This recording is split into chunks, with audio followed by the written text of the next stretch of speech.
On homework 4.6, we're applying the fundamental theorem of calculus, which relates integrals, definite integrals with antiderivatives. And so I'll do a few of these here. On part C, what we're looking at is we're saying, hey, if this is the slope of a line, we can find out how much area there is by doing the integral of the slopes from the beginning to the end. And so we can find the antiderivative of this.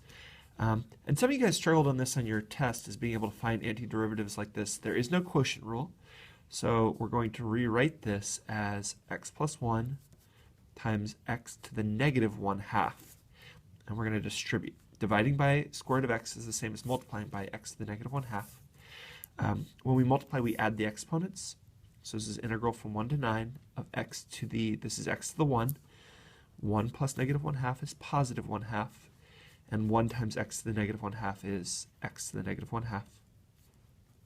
So this is our integral. We can do the antiderivative. We add 1 to the exponent. So it's going to be x to the 3/2 and divide 2/3 x to the 3/2.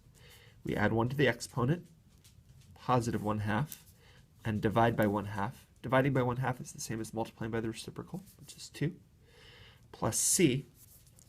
And we're going to evaluate this between 1 and 9.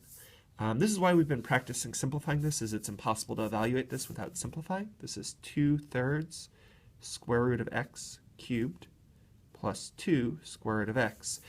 And this c isn't going to matter, and I'll show that in a second. So it's from 1 to 9.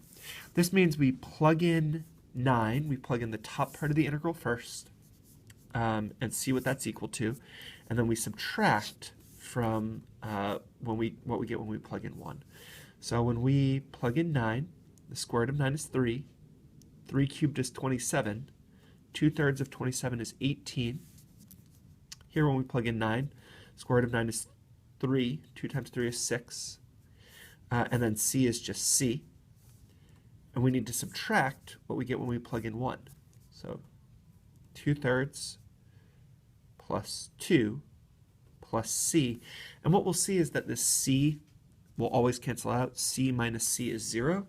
And so we get 24 minus, this is 8/3. I'll change this to thirds. 72/3 minus 8/3 is 64/3. And that's our area of this kind of crazy function.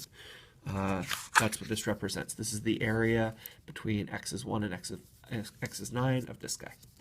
All right, let's see. Here, let's do number 3. The velocity is given by this. Determine the total displacement. Now, the displacement is the movement from beginning to the end. And so, oh, you guys, I don't even know if you guys can see this here. So the movement from the beginning to the end, the velocity is the derivative of distance. And so we can find how much the distance changed by from beginning to end by doing the integral of v of t between t equals 1 and t equals 3. So let's do that. This is the antiderivative. It's going to be t cubed divided by 3. 3 divided by 3 is 1. Plus t squared, we raise the power by 1 and divide, plus 5t. And I'm going to not put the plus c here because we know it's going to cancel out when we subtract. So the displacement is 27 plus 9 plus 15 minus 1 plus 1 plus 5.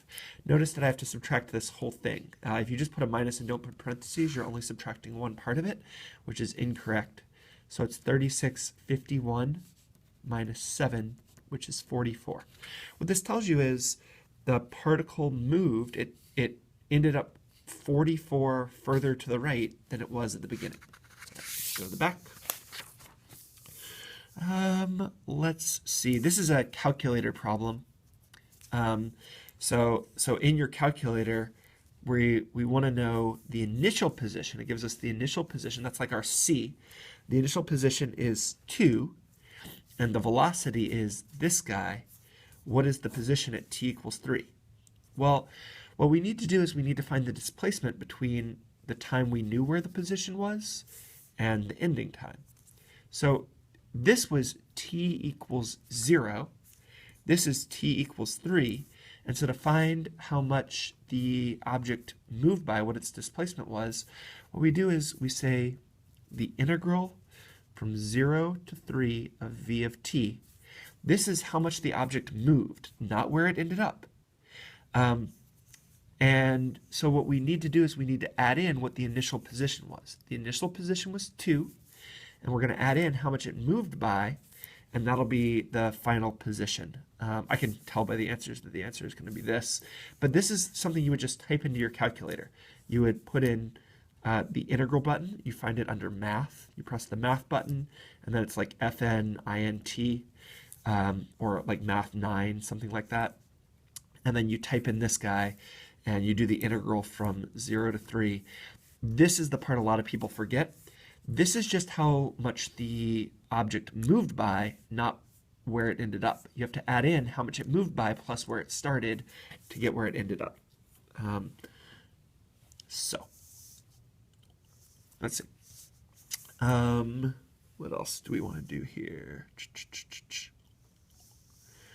I'll do this guy. I think number 9 is a good question. Number 9, this will be the last one I do.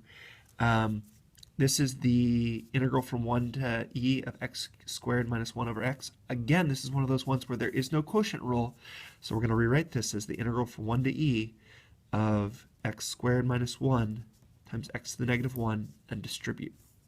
So we get the integral from 1 to e of x, negative 1 plus 2 is 1, minus x to the negative 1 dx. So we're just going to do the power rule here. So it's 1/2 x squared. Here, this is that special one where we can't do the power rule. This is the natural log, minus natural log of the absolute value of x plus c, but the c is going to go away when we do it from 1 to e. So when we plug in e, we get 1/2 e squared minus absolute value of e is still e. Natural log of e says e to what power gets you e.